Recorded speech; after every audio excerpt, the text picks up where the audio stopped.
ಅಧ್ಯಾಯ 22. ವಿಶ್ವೇಶ್ವರ ಜ್ಯೋತಿರ್ಲಿಂಗ ಮತ್ತು ಅದರ ಮಹಿಮೆಯ ಪ್ರಸಂಗದಲ್ಲಿ ಪಂಚಕ್ರೋಶಿಯ ಮಹತ್ವದ ಪ್ರತಿಪಾದನೆ.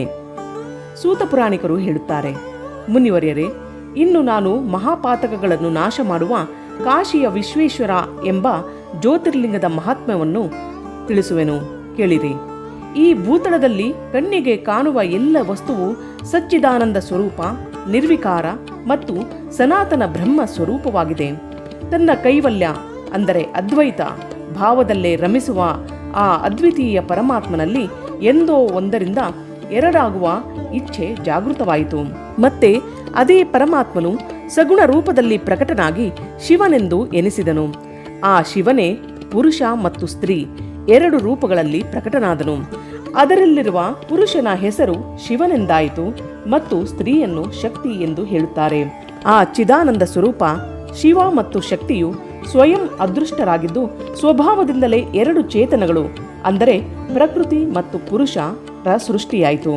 ಮುನಿವರ್ಯರೇ, ಅವರಿಬ್ಬರು ತಂದೆ ತಾಯಿಯರನ್ನು ಎದುರುಗಡೆ ಕಂಡು ಬಾರದಿದ್ದಾಗ ಆ ಪ್ರಕೃತಿ ಮತ್ತು ಪುರುಷರು ಬಹಳ ಸಂಶಯಕ್ಕೊಳಗಾದರು. ಆಗ ನಿರ್ಗುಣ ಪರಮಾತ್ಮನಿಂದ ಆಕಾಶವಾಣಿಯು ಪ್ರಕಟವಾಯಿತು. ನೀವಿಬ್ಬರು ತಪಸ್ಸು ಮಾಡಬೇಕು, ಮತ್ತೆ ನಿಮ್ಮಿಂದ ಪರಮೋತ್ತಮ ಸೃಷ್ಟಿಯು ವಿಸ್ತಾರವಾಗುವುದು. ಆ ಪ್ರಕೃತಿ ಮತ್ತು ಪುರುಷರು ಕೇಳಿದರು, ಪ್ರಭೋ ಶಿವನೇ, ತಪಸ್ಸಿಗಾದರೂ ಯಾವ ಸ್ಥಳವೂ ಇಲ್ಲವಲ್ಲ. ಹಾಗಿರುವಾಗ ನಾವಿಬ್ಬರೂ ಈಗ ಎಲ್ಲಿ ಸ್ಥಿತರಾಗಿ ನಿನ್ನ ಆಜ್ಞೆಯಂತೆ ತಪಸ್ಸು ಮಾಡಲಿ?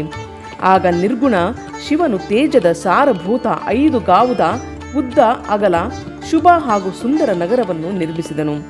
ಅದು ಅವನ ಸ್ವರೂಪವೇ ಆಗಿತ್ತು. ಅದು ಎಲ್ಲ ಅವಶ್ಯಕ ಉಪಕರಣಗಳಿಂದ ಕೂಡಿತ್ತು. ಆ ನಗರವನ್ನು ನಿರ್ಮಿಸಿ ಅವರಿಬ್ಬರನ್ನು ಅಲ್ಲಿಗೆ ಕಳಿಸಿದನು. ಆ ನಗರವು ಆಕಾಶದಲ್ಲಿ ಪುರುಷನ ಬಳಿಗೆ ಬಂದು ಸ್ಥಿತವಾಯಿತು. ಆಗ ಪುರುಷ ಶ್ರೀಹರಿಯು ಆ ನಗರದಲ್ಲಿ ಸ್ಥಿತನಾಗಿ ಸೃಷ್ಟಿಯ ಕಾಮನೆಯಿಂದ ಶಿವನನ್ನು ಧ್ಯಾನಿಸುತ್ತಾ ಅನೇಕ ವರ್ಷಗಳ ತನಕ ತಪಸ್ಸು ಮಾಡಿದನು.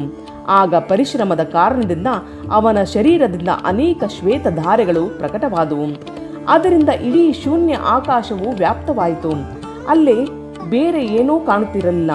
ಅದನ್ನು ನೋಡಿ ಭಗವಾನ್ ವಿಷ್ಣುವು ಮನಸ್ಸಿನಲ್ಲೇ ಅಂದುಕೊಂಡನು, ಇದೆಂತಹ ಅದ್ಭುತ ವಸ್ತುವು ಕಂಡುಬರುತ್ತದೆ. ಆಗ ಈ ಆಶ್ಚರ್ಯವನ್ನು ನೋಡಿ ಅವನು ತನ್ನ ತಲೆಯನ್ನು ಅಲುಗಾಡಿಸಿದನು. ಅದರಿಂದ ಆ ಪ್ರಭುವಿನ ಎದುರಿಗೆ ಅವನ ಕಿವಿಯಿಂದ ಒಂದು ಮಣಿಯು ಕೆಳಗೆ ಬಿತ್ತು.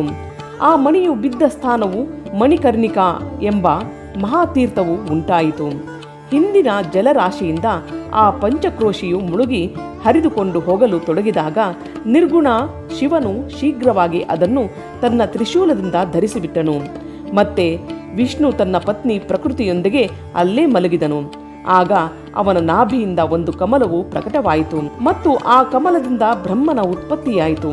ಅವನ ಉತ್ಪತ್ತಿಯಲ್ಲಿಯೂ ಶಂಕರನ ಆದೇಶವೇ ಕಾರಣವಾಗಿತ್ತು. ಅನಂತರ ಅವನು ಶಿವನ ಅಪ್ಪಣೆಯನ್ನು ಪಡೆದು ಅದ್ಭುತ ಸೃಷ್ಟಿಯನ್ನು ಪ್ರಾರಂಭಿಸಿದನು. ಬ್ರಹ್ಮನು ಬ್ರಹ್ಮಾಂಡದಲ್ಲಿ 14 ಭುವನಗಳನ್ನು ನಿರ್ಮಿಸಿದನು. ಆ ಬ್ರಹ್ಮಾಂಡವನ್ನು ಮಹರ್ಷಿಗಳು 50 ಕೋಟಿ ಯೋಜನ ವಿಸ್ತರಿಸಿದರು.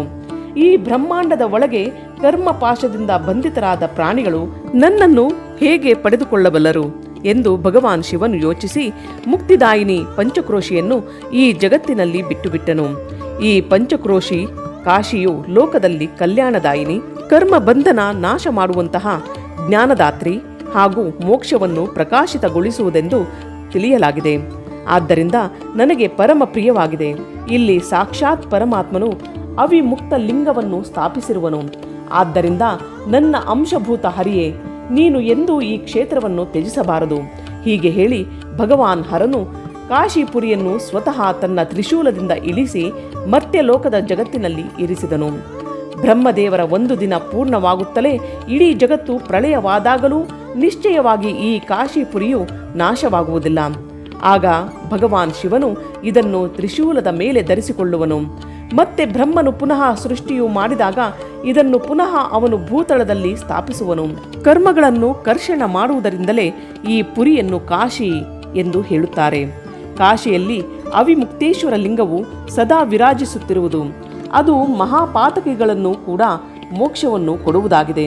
ಮುನೀಶ್ವರರೇ, ಇತರ ಮೋಕ್ಷದಾಯಕ ಧಾಮಗಳಲ್ಲಿ ಸಾರೂಪ್ಯಾದಿ ಮುಕ್ತಿಯು ಪ್ರಾಪ್ತವಾಗುತ್ತದೆ. ಕೇವಲ ಈ ಕಾಶಿಯಲ್ಲೇ ಜೀವಿಗಳಿಗೆ ಸಾಯುಜ್ಯವೆಂಬ ಸರ್ವೋತ್ತಮ ಮುಕ್ತಿಯು ಸುಲಭವಾಗುತ್ತದೆ. ಎಲ್ಲಿಯೂ ಗತಿ ಇಲ್ಲದವರಿಗೆ ವಾರಣಾಸಿ ಪುರಿಯೇ ಗತಿಯಾಗಿದೆ. ಮಹಾಪುಣ್ಯಮಯಿ ಪಂಚಕ್ರೋಶಿಯು ಕೋಟಿ ಹತ್ಯೆಗಳನ್ನು ವಿನಾಶ ಮಾಡುವುದಾಗಿದೆ.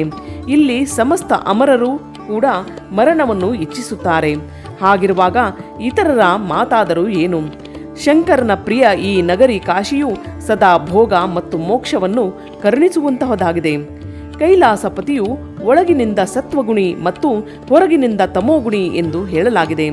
ಕಾಲಾಗ್ನಿ ರುದ್ರನ ಹೆಸರಿನಿಂದ ವಿಖ್ಯಾತನಾಗಿರುವನು. ಅವನು ನಿರ್ಗುಣನಾಗಿದ್ದರೂ ಸಗುಣ ರೂಪದಿಂದ ಪ್ರಕಟನಾದ ಶಿವನಾಗಿರುವನು. ಅವನು ಪದೇ ಪದೇ ನಮಸ್ಕರಿಸಿ ನಿರ್ಗುಣ ಶಿವನಲ್ಲಿ ಇಂತೆಂದನು. ರುದ್ರನು ಹೇಳಿದನು, ವಿಶ್ವನಾಥನೇ, ಮಹೇಶ್ವರನೇ, ನಾನು ನಿನ್ನವನೇ ಆಗಿರುವೆನು, ಇದರಲ್ಲಿ ಸಂಶಯವೇ ಇಲ್ಲ. ಸಾಂಬ ಮಹಾದೇವನೇ, ಆತ್ಮಜನಾದ ನನ್ನ ಮೇಲೆ ಕೃಪೆ ಮಾಡು. ಜಗತ್ಪತಿಯೇ, ಲೋಕಹಿತದ ಕಾಮನೆಯಿಂದ ನೀನು ಸದಾ ಇಲ್ಲೇ ನೆಲೆಸಬೇಕು. ಜಗನ್ನಾಥನೇ, ನಾನು ನಿನ್ನಲ್ಲಿ ಪ್ರಾರ್ಥಿಸುತ್ತಿರುವೆನು. ನೀನು ಇಲ್ಲಿ ಇದ್ದುಕೊಂಡು ಜೀವರನ್ನು ಉದ್ಧರಿಸಬೇಕು. ಸೂತ ಪುರಾಣಿಕರು ಹೇಳುತ್ತಾರೆ, ಅನಂತರ ಮನ ಮತ್ತು ಇಂದ್ರಿಯಗಳನ್ನು ವಶದಲ್ಲಿರಿಸಿಕೊಂಡು ಅವಿಮುಕ್ತನು ಶಂಕರನಲ್ಲಿ ಪದೇ ಪದೇ ಪ್ರಾರ್ಥಿಸಿ ಕಣ್ಣುಗಳಿಂದ ನೀರನ್ನು ಹರಿಸುತ್ತಾ ಪ್ರಸನ್ನತೆಯಿಂದ ಇಂತೆಂದನು. ಅವಿಮುಕ್ತನು ಹೇಳಿದನು, ಕಾಲರೂಪಿ ರೋಗದ ಸುಂದರ ಔಷಧನಾಗಿರುವ ದೇವಾದಿದೇವ ಮಹಾದೇವನೇ, ನೀನು ವಾಸ್ತವವಾಗಿ 3 ಲೋಕಗಳ ಸ್ವಾಮಿಯಾಗಿರುವೆ. ಬ್ರಹ್ಮ, ವಿಷ್ಣು ಮೊದಲಾದವರಿಂದ ಸೇವನೀಯನೂ ಆಗಿರುವೆ. ದೇವ ಕಾಶಿಪುರಿಯನ್ನು ನಿನ್ನ ರಾಜಧಾನಿಯನ್ನಾಗಿ ಸ್ವೀಕರಿಸು. ಅಚಿಂತ್ಯ ಸುಖದ ಪ್ರಾಪ್ತಿಗಾಗಿ ನಾನು ಇಲ್ಲಿ ಸದಾ ನಿನ್ನ ಧ್ಯಾನವನ್ನು ಮಾಡುತ್ತಾ ಸ್ಥಿರ ಭಾವದಿಂದ ಕುಳಿತಿರುವೆನು. ನೀನೇ ಮುಕ್ತಿಯನ್ನು ಕೊಡುವವನು ಹಾಗೂ ಸಂಪೂರ್ಣ ಕಾಮನೆಗಳ ಪೂರಕನಾಗಿರುವೆ. ಬೇರೆ ಯಾರೂ ಇಲ್ಲ. ಆದ್ದರಿಂದ ನೀನು ಪರೋಪಕಾರಕ್ಕಾಗಿ ಉಮೆಯ ಸಹಿತ ಸದಾ ಇಲ್ಲಿ ವಿರಾಜಿಸುತ್ತಾ ಇರು. ಸದಾಶಿವನೇ, ನೀನು ಸಮಸ್ತ ಜೀವಿಗಳನ್ನು ಸಂಸಾರದಿಂದ ದಾಟಿಸಿಬಿಡು. ಹರನೇ, ನೀನು ನಿನ್ನ ಭಕ್ತರ ಕಾರ್ಯವನ್ನು ಸಿದ್ಧಗೊಳಿಸು ಎಂದು ನಾನು ಪದೇ ಪದೇ ಪ್ರಾರ್ಥಿಸುವೆನು. ಸೂತ ಪುರಾಣಿಕರು ಹೇಳುತ್ತಾರೆ, ಬ್ರಾಹ್ಮಣರೇ, ವಿಶ್ವನಾಥನು ಭಗವಾನ್ ಶಂಕರನಲ್ಲಿ ಹೀಗೆ ಪ್ರಾರ್ಥಿಸಿದಾಗ ಸರ್ವೇಶ್ವರ ಶಿವನು ಸಮಸ್ತ ಲೋಕಗಳ ಉಪಕಾರ ಮಾಡಲಿಕ್ಕಾಗಿ ಅಲ್ಲೇ ವಿರಾಜಮಾನನಾದನು. ಭಗವಾನ್ ಶಿವನು ಕಾಶಿಗೆ ಬಂದಂದಿನಿಂದ ಅದು ಸರ್ವಶ್ರೇಷ್ಠ ಪುರಿಯಾಯಿತು. ಇಲ್ಲಿಗೆ ಅಧ್ಯಾಯ 22 ಸಂಪೂರ್ಣವಾಯಿತು.